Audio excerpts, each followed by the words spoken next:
নদিয়ার সাগরের মোহনায় ভাসমান নোয়াখালীর দ্বীপ অঞ্চল হাতিয়া। ৭ লাখ লোকের বসবাস হলেও তাদের চিকিৎসার একমাত্র ভরসা সরকারি ৫০ শয্যা বিশিষ্ট উপজেলা স্বাস্থ্য কমপ্লেক্স, যেখানে ব্যাহত হচ্ছে চিকিৎসা সেবা। রোগী সেবায় দুর্ভোগের অন্ত নেই হাতিয়াবাসীর। দাবি উঠেছে আরও একটি হাসপাতাল নির্মাণের। নোয়াখালী থেকে নাজিম উদ্দিন মিলনের প্রতিবেদনে থাকছে বিস্তারিত।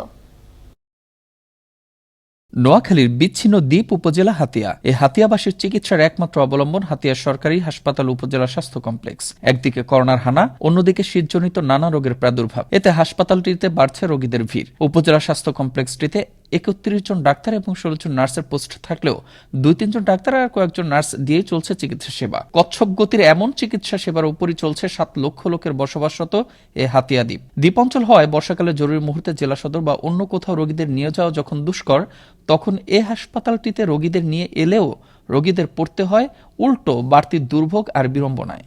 আমাদের এখানে ডাক্তারের সংকট এবং আপনার এখানে কোনো বড় ধরনের রুগী হলে ঢাকা নিতে হয়, নোয়াখালী নিতে হয়, চিটাং নিতে হয়, তাও সময় মতো কোনো বোট পাওয়া যায় না।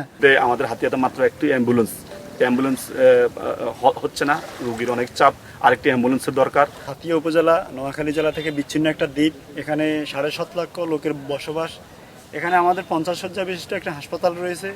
এখানে আমাদের সম্পূর্ণ অনেক জনবলের অভাব। যে ডাক্তারগুলো এখানে আসে তারা কন্টিনিউ এখানে ডিউটি করে না এবং তারা বিভিন্নভাবে আসার পরে তদবির করে এখান থেকে ট্রান্সফার হয়ে যায়।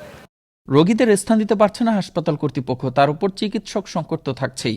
দাবি উঠেছে আরও একটি হাসপাতাল নির্মাণের। আমার মনে হয় হাতিয়া ৭ লক্ষ প্রায় ৭.৫ লক্ষ লোকের বসবাস। এখানে আরেকটা হাসপাতাল অথবা এটা আরো ডাবল শয্যা বিশিষ্ট একটা হাসপাতাল করা যায়। শীত সকালের কুয়াশা ভেদ করে মাঝ আকাশে দুপুরবেলা সূর্যের দেখা মিললেও এই স্বাস্থ্য কমপ্লেক্সটিতে মেলেনি চিকিৎসকের দেখা। আমরা সকালে আসছি, সকাল ১০টার দিকে।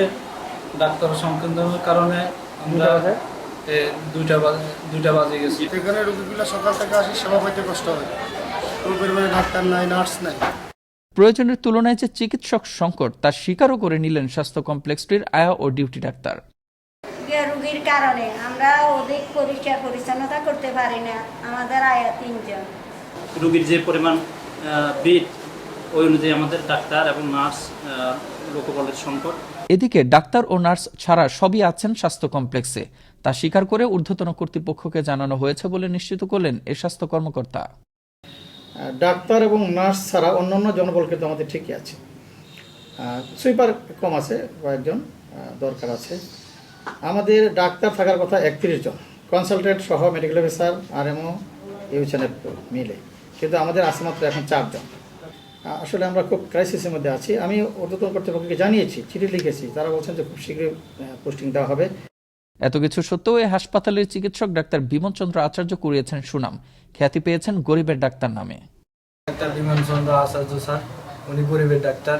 প্রায় সময় গরিবদেরকে ফ্রি সেবা দিয়ে থাকেন এবং বিভিন্ন বিষয়ে ওনার কাছে ফোন দিয়ে পরামর্শ নেওয়া যায় এবং মোটামুটি হাতিয়ার সব মানুষ ওনার কাছে সন্তুষ্ট এবং ওনার কাজে গরিব দুঃখী অসহায় মানুষ অনেক উপকার পেয়েছে।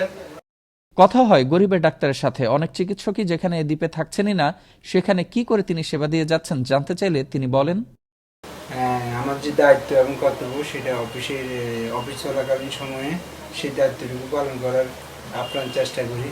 সেই সাথে অফিস চলাকালীন শেষ হওয়ার পরে আমার যে ছোট্ট একটা চেম্বার আছে, সেই চেম্বারে আমি নিয়মিত চেম্বার করি।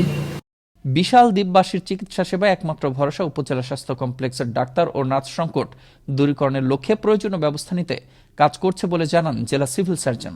আমি এবং চট্টগ্রামের যে বিভাগের মহোদয় আমাদের উদ্যোগে আমরা আসলে ২ জন চিকিৎসক উপাদান করেছি। সেখানে এখন ৫ জন চিকিৎসক কর্মরত আছেন এবং আরও চিকিৎসক সহসায় উপাদায়িত হবে। এমত অবস্থায় হাতিয়াবাসীর দাবি আরও একটি হাসপাতাল নির্মাণের। একই সাথে তারা জানান, দূর হোক চিকিৎসক এবং নার্স সংকটের, আলোর মুখ দেখুক পুরো হাতিয়াবাসী। মোস্তফা কামাল তোহা, আনন্দ টিভি, ন্যাশনাল ডেস্ক।